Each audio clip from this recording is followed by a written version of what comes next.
In this session, we are going to deal with processor modes of ARM microprocessor. So each processor mode of ARM microprocessor determines the registers which are active, right? Then it also defines the access rights to CPSR register. That means whether you can read from the CPSR or write to a CPSR. What do you mean by CPSR? We have already seen current program status register. If you want to get more details about CPSR, you can go back to my previous lecture, right? Then the processor modes are generally classified into two. They are known as privileged mode and non-privileged mode. So what is the speciality of privileged mode? In privileged mode, we are having full read-write access to the CPSR. You can read as well as write from the CPSR if the processor is in privileged mode of operation. Similarly, if the processor is in non-privileged mode of operation, we can only read from the control field of CPSR, right? But you are having read-write access to the condition field. So in the control field, these are the control field bits. In the control field bit, you can only have read access, but in the condition flag bits, those are these bits. In these bits, you can have read as well as write. But in the case of privileged mode of operation, the complete CPSR you can have read, you can perform read as well as write. So ARM is having 7 processor mode of operation. In the previous slide, we have seen that it is classified into privileged and non-privileged. So in the privileged mode, you are having abort mode, fast interrupt request mode, interrupt request mode, supervisory mode, undefined mode and system mode. So these 6 modes of operation are coming under privileged mode. In non-privileged mode, you are having only one mode of operation, that is known as a user mode of operation. Now we will see what do you mean by these modes of operation. So first of all, abort mode. What do you mean by abort mode? The processor will move on to this mode of operation when there is a failed attempt to access the memory, right? Whenever the processor is not able to access a particular memory that is intended, then processor will move on to abort mode of operation. So there are two types of aborts. One is known as data abort, another one is known as prefetch abort. So the processor will move on to the data abort mode.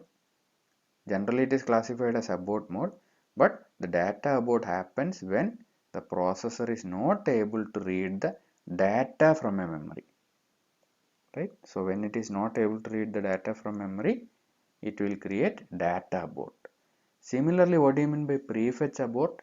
When the processor is not able to access the instruction from the memory. So if it is not able to access the instruction from the memory, prefetch abort will take place. So whenever data abort or prefetch abort is occurring, the processor will move on to a mode known as abort mode of operation. Next one is fast interrupt request mode. The processor will move on to this FIQ mode or fast interrupt request mode whenever there is a high priority interrupt request coming to the processor in the interrupt lines, right? So whenever there is an interrupt request from a high priority interrupt, processor will move on to fast interrupt request mode. Next one is known as normal interrupt request mode or IRQ. So the processor will move on to this mode whenever there is a normal interrupt request. So in ARM there are basically in ARM7 there are two types of interrupts known as FIQ and IRQ. FIQ is a high priority interrupt and IRQ means it is a normal priority interrupt.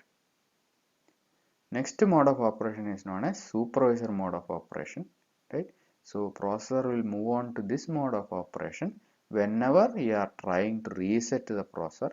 That means supervisory mode will be the mode which is taken by the processor at the time of reset, and it will also move on to this mode when you are trying to execute some OS kernel operations.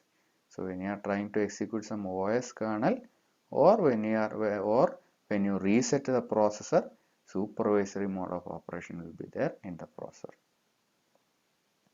Next one is undefined mode of operation. So when does the processor move on to this undefined mode? What do you mean by undefined operation?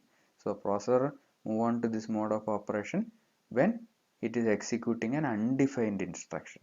So what do you mean by undefined instruction? What do you mean by undefined? Say if you are writing an instruction which is not there in ARM. Say for example you are writing add EQ. Add EQ is there in ARM. Instead of that you are writing ADEQ. The actual instruction is ADDEQ. Instead of that, if you are writing ADEQ, can you tell that it is an undefined instruction? ADEQ. Can you tell it as an undefined instruction? No, it is not an undefined instruction. There it is not here. If you are writing ADEQ, it will create syntax error. Why? Because this instruction is wrong, right? So the wrong instruction and undefined instruction both are different. So what do you mean by undefined instruction? Undefined instruction means it is an instruction which is available in one version of ARM processor, but it is not available in another version. It is available as an ARM instruction set of a particular version, but it is not available in some other version. For example, say divide instruction, div. So that instruction it is available in say ARM7, ARM version 7, but it is not available in ARM version 4, right? So if you are using div instruction in ARM version 4 microprocessor, then it is taken as an undefined instruction in ARM version 4. But if you are using the same instruction in ARM version 7, it is defined. Nothing will happen. But if you are using div instruction in ARM version 4, in ARM version 4 div instruction is not defined. That doesn't mean that you are having a syntax error, but it is not defined in version 4. But it is defined in version 7. So when you are trying to execute div instruction in ARM version 4, processor will move on to undefined mode of operation. So you should identify the difference between undefined and a wrong instruction. Next mode of operation is known as user mode of operation. So processor will move on to this user mode of operation when you are executing normal application. So whatever application you are executing in a normal manner, then processor will be in user mode of operation. The last mode of operation is known as system mode. So system mode, it is not actually a separate mode, it is a special version of user mode, or it is a variation from user mode. And what is that variation? In the system mode, you can have full read-write access to a CPSR, but in the user mode, you are having only read access to the CPSR, but in system mode, we are having full read-write access to a CPSR. So system mode is a variation of user mode where you are having full read-write access to a CPSR. So whenever you are trying to change say mode bits or control field bits, if you want to write those bits, then you need to take the processor to system mode of operation from the user mode, right? Then we can have full read-write access to the CPSR. So these are the 7 modes of operation of ARM processor. Now we will see what are the basic registers related with ARM. The more description on the ARM registers we have already seen. So now we will see how they are distributed in each of the modes. So in user mode of operation, you can see all the registers are accessible. That is registers from R0 to R15. All the registers are accessible and the CPSR is also there in the user mode of operation. But in IRQ mode of operation, you can see that registers from R0 to R12, it is already available here. That is why it is not shown here. But R13 and R14 you are having another set of registers, right? So this R13 and R14, it is separate from R13 and R14 of user register or user mode. So this is another copy of R13 and R14, right? Similarly, instead of CPSR, in IRQ mode you are having SPSR, that is saved program status register, right? Then in FIQ mode you can see that there is a separate set starting from R8 to R14. So these R8 to R14 are a separate set when compared to R8 to R14 present in user mode. Similarly, SPSR is also separate.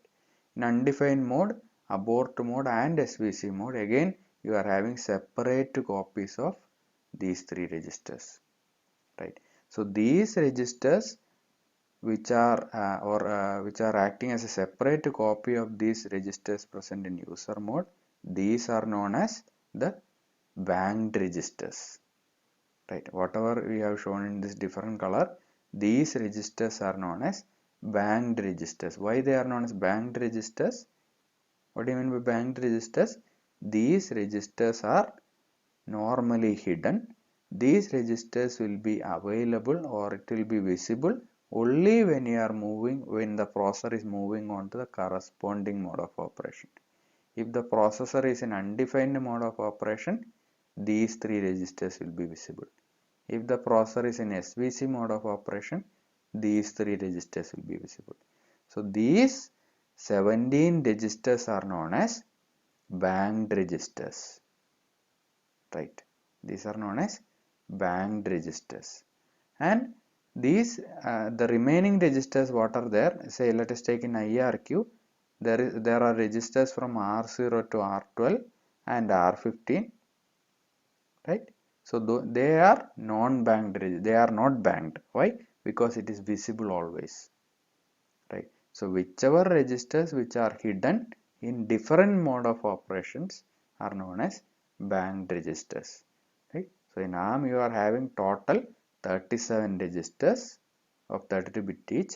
Out of this 37 registers, 20 registers are banked. That is why it is known as a subset of these registers are accessible in each mode. So they are known as banked registers. And in each mode of operation you are having a copy of SPSR, a copy of CPSR, that is known as SPSR, saved program status register, right? So what is the advantage of that?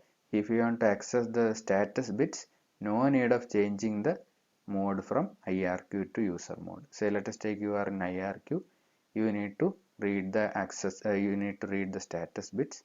So normally what you will do, you need to move from IRQ to user mode. But in order to avoid that switching between the modes of operation, a copy of CPSR is available in the corresponding SPSR. So even though you are moving from user mode to IRQ mode, what will happen? The CPSR content which is actually available will be copied onto the corresponding SPSR. If you are moving from user to undefined, content of CPSR will be copied to SPSR of undefined.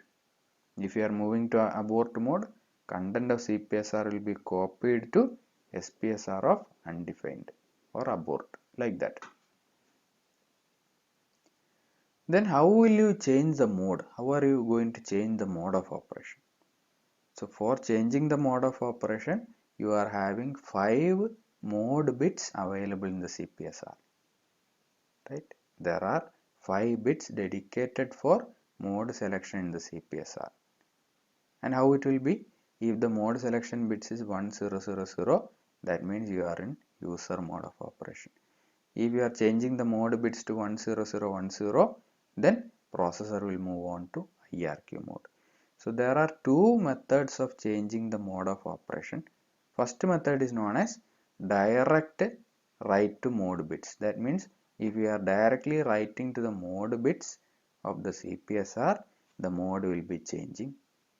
So if you want to change the mode from supervisory mode to say user mode, you can directly edit the value of mode selection 5 bits. Second method is on an exception or an interrupt.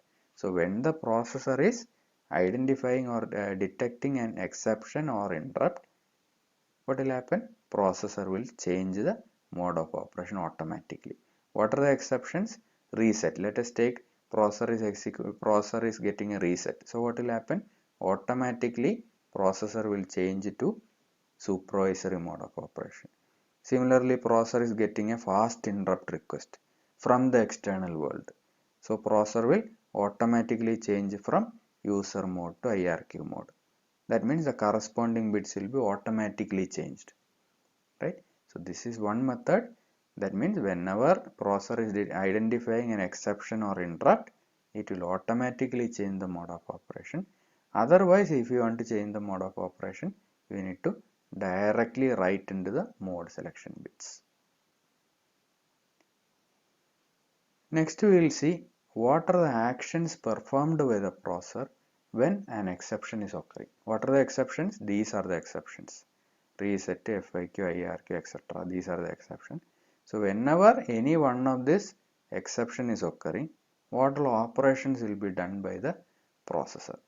So first what does it do? First operation will be, it will save the content of CPSR to SPSR.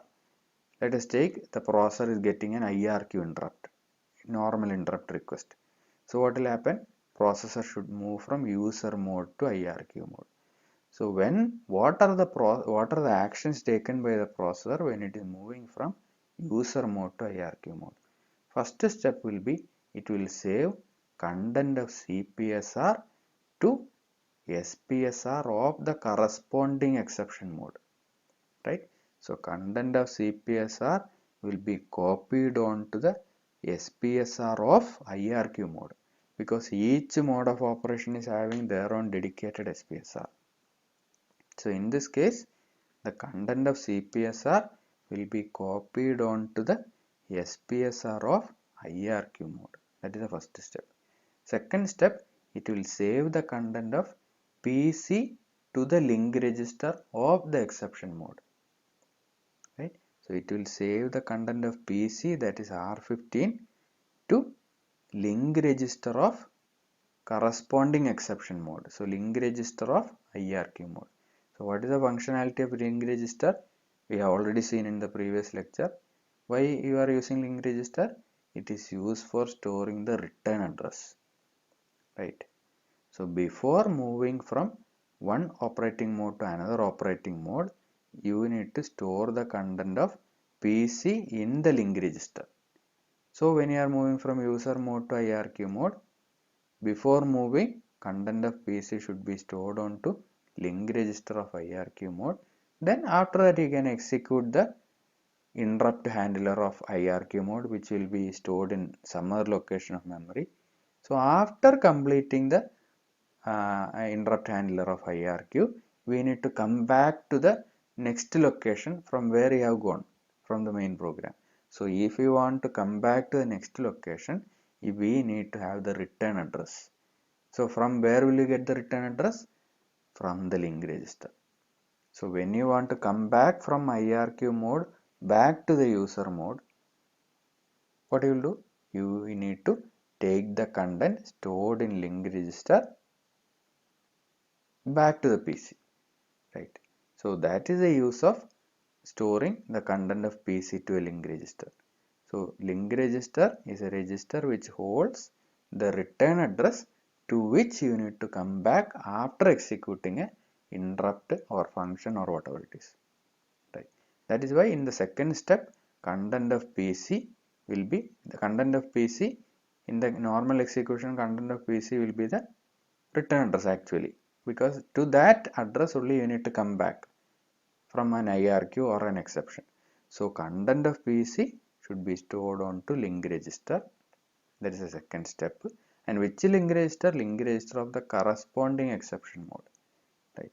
Then in the third step, set the CPSR mode bits to the corresponding exception. So here you are moving from user mode to IRQ mode. So you need to set the mode bits to IRQ. What is the mode? How will you configure the mode bits to IRQ? we will be writing 10010. So in the third step you are configuring the 5 bits in the mode bits as 10010 as you are moving on to hierarchy mode, and this mode setting will be automatically done. Processor will be automatically doing, we don't need to do it and do it manually, it will be automatically done. All the steps will be done automatically, we are not concerned about it, but these are the steps. We don't need to do this manually, it will be done automatically. And the last step, you need to set PC to address of the exception handler. Right. After doing all these 3 steps, we need to execute, or the processor need to execute the actual interrupt handler or exception handler. That is a function handling the interrupt. So how will the processor move from say this location to that location? Your PC will be having a particular location. Whatever PC is pointing to, from that location your processor will execute, right? So if the processor need to execute an interrupt service routine or an exception handler, or basically a function, exception handler or interrupt handler is a function, but what is the difference? That will be executed only when exception or interrupt is occurring, otherwise it is the same function. So normally how will the processor move from the normal execution of the program to a function? PC should be written with the starting address of the function, right? That is what is done in the fourth step. PC will be set with the address of that function or exception handler, right? So when the PC is updated with the address of that exception handler, in the next cycle processor will start executing the exception handler, right? So these are the 4 steps performed by the processor when an exception is occurring, exception or interrupt is occurring. It will save the content of CPSR to the corresponding SPSR of that corresponding mode. In the second step, content of PC will be copied to link register of the corresponding exception mode, right? Then mode bits of CPSR will be modified with the corresponding exception mode bits. Then the last step, PC will be updated with the address of the exception handler so that it can execute the exception. These are the 4 steps. Then we will see what are the exception priorities order, in which order your exception priority is assigned. So the first priority will be for the processor reset exception. Second priority is for the data abort. Third priority is for FIQ. Fourth priority is for IRQ. Fifth for prefetch abort, and priority number 6 will be for software interrupt or undefined instruction. So both these are having same priority as priority 6. So always reset will be having the highest priority in the case of ARM microprocessor. Then we are going to see what do you mean by processor states. Till now we are dealing with the processor modes. So now we are going to see what do you mean by processor states. So processor states determine which instruction set is being executed, right? Processor states determine which instruction set is being executed. In the case of ARM, there are 2 types of instruction set. One is known as ARM instruction set and thumb instruction set. So ARM instruction set, it is a collection of 32-bit instructions. All the instructions in ARM instruction set will be of size 32-bit. Similarly, you are having another instruction set known as thumb instruction set. Thumb instruction set, in the thumb instruction set, all the instructions will be of size 16-bit. So why you are using thumb instruction set even though it is 16-bit? In order to have, what was the usage? In order to have more or high code density. So if you are using a 16-bit instruction set instead of 32-bit instruction set, what will be happening? In the same 32-bit space, you can accommodate 2 thumb instruction set instructions.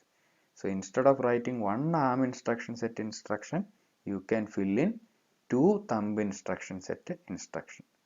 So you are increasing the code density, but your performance will be degraded.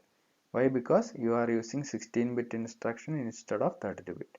So if you want to have more or high code density with a lesser performance, you can go for thumb instruction set instruction, right? So when the processor is executing ARM instruction set instructions, then the processor will be in a state known as ARM state. Similarly, if when the processor is executing thumb instruction set instructions, or the instructions which is belonging to thumb instruction set, then your processor will be in a state known as thumb state. So when the processor is executing ARM instruction set instruction, then your processor will be in a state known as ARM state. If the processor is executing an instruction from thumb instruction set, your processor is set to be in a state known as thumb state. In another versions other than ARM7 TDMI, you are having one more state known as JASL state. JASDLLE. JASDLLE. So in that JASL state, processor will be executing 8-bit Java code. But in current, we are going to study ARM7 TDMI. Here JASL state is not there, but in other variations of ARM version 4, we are having Java instruction set support. So if the processor is executing such kind of instruction, it will be in a state known as JASL state. So there 3 states of operation will be there, but in our case we are having only 2 states, ARM state and thumb state. And how are you configuring this ARM or thumb state? By using the T bit in the CPSR. So if the T bit is 0, then we can identify that your processor is in ARM state, right? If T bit is 1, you can identify that processor is in thumb state.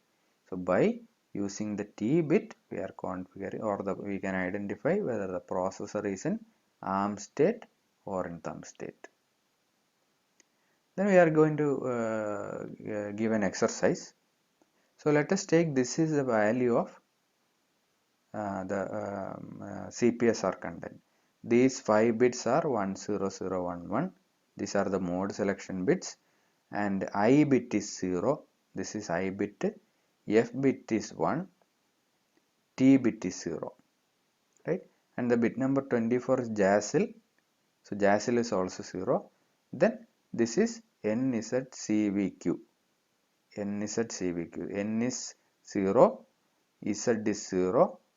C is 1, V is 0, Q is 0, right? So if your CPSR is having these values, what do you infer? What will be the mode of operation of the ARM processor, as well as what will be the state, and what will be the status bits condition?